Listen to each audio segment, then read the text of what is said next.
Hey, what's up everybody, it's Charles and welcome you guys to another episode of the Dreamerspro Show, where we cover everything from sports, hot topics, classic debates, entertainment, when we give you guys a fresh perspective on things and how we see them. Now, we all know that there are many young stars in the NBA today, right? There are many young stars, but there is no one, and I mean no one, like Ja Morant. And let me just quickly say this, let me just quickly come out here and say this. I didn't see this coming. He is totally taking the NBA world by storm, and he's doing all of this while he is winning. That is the most important thing to look at. Ja Morant is just not playing spectacularly, and his team is losing. All of these performances that this young guy is putting forward are actually translating into wins. And to me, that is very, very impressive. In just his third year in the NBA, he currently has the Memphis Grizzlies, if I look at the Western Conference standings, as the number 3 seed in the Western Conference. That's where the Memphis Grizzlies currently stand, and they're one of the best defensive teams in the NBA, by the way.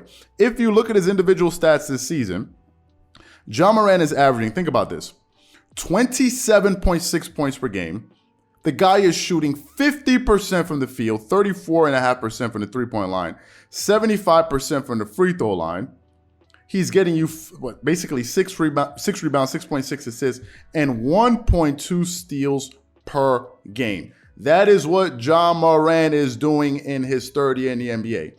Since he came into the NBA, this guy has done nothing but improve since he got into the league. If you look at his numbers since he got into the NBA, his first season as a rookie, this guy was averaging, 18 points per game. The next year, he bumped it up to 19 points per game. And this year, he's bumped up his scoring by almost 8 percentage points. And he's shooting 5 percentage points better from the field, 4.5 percentage points better from the three-point line, and 3 percentage points better than he is from the free throw line. And he's averaging more assists this season. More rebounds this season, almost 2 more rebounds this season, and roughly 1 less assists per game, but his steals per game are up. This guy, ladies and gentlemen, is for real.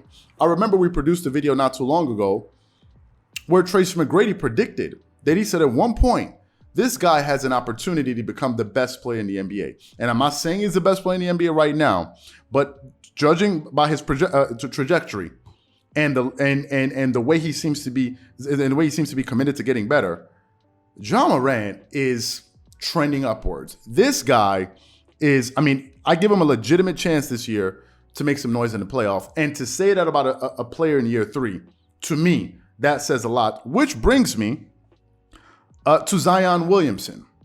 Because if we're being honest, I think most of us expected Zion to be having the current success that Ja Morant is having.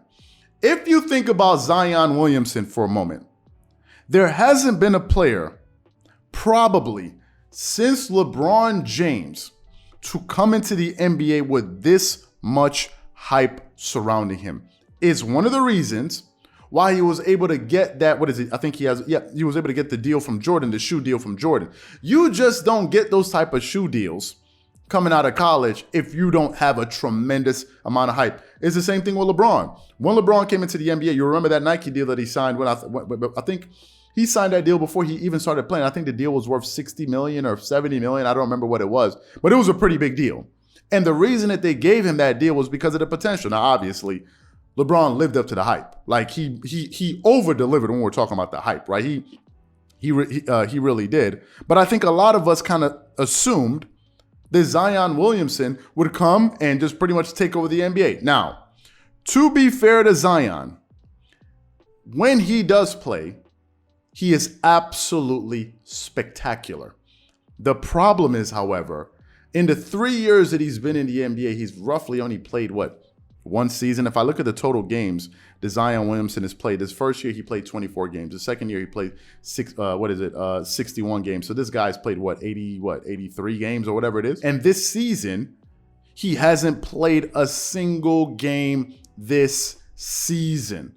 And I think the issue that Zion Williamson is having is that he's not happy or he's not content with the market with the market that he's in. And we recently did a video where I said that Zion Williamson may be overlooking the opportunity of a lifetime. winning an NBA championship in a small market with an organization that doesn't have a history of winning so many NBA championships can work wonders for your legacy. Just think about what the championships that LeBron James won for the Cleveland Cavaliers, the championship that Kawhi Leonard won for the Toronto Raptors, the championship that Giannis Antetokounmpo won for the Milwaukee Bucks. Think about what that has done for these guys' legacies. I think if Kawhi Leonard doesn't win that second championship with the Toronto Raptors, he doesn't become a top 75 player. Giannis right now, the level of clout that he's getting is not just to do with the fact that he won an NBA championship, but the fact of where he won the championship, and the type of team. Giannis did not have a super team. And I think Zion may be overlooking this opportunity because to me, it seems as if Ja Morant is totally embracing the moment.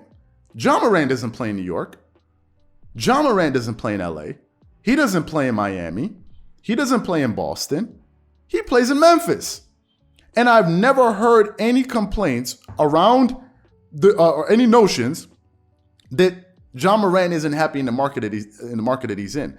It seems to me that this guy said, you know what? Drop me anywhere in the universe and I'm going to ball out. And that is exactly what he's done. I'm not hearing any. And let me tell you something. If Ja Morant leads this team, this Memphis Grizzlies team, to a championship in the future, trust me, it is going to carry major, major, major gravity. This guy, just last night, this guy dropped a 50-piece on the San Antonio Spurs. He finished the game with 52 points.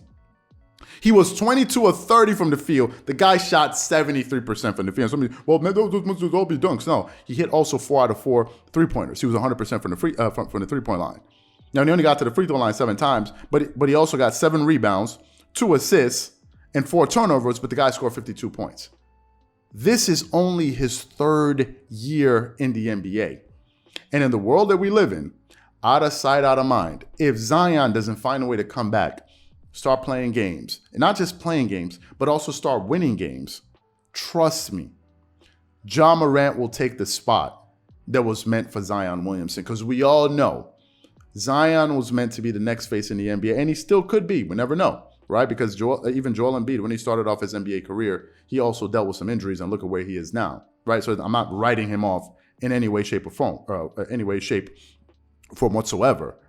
But right now, Ja Morant is that dude. And those guys came into the NBA at the exact same time. And I think if we had to judge them 3 years later, Ja Morant is winning.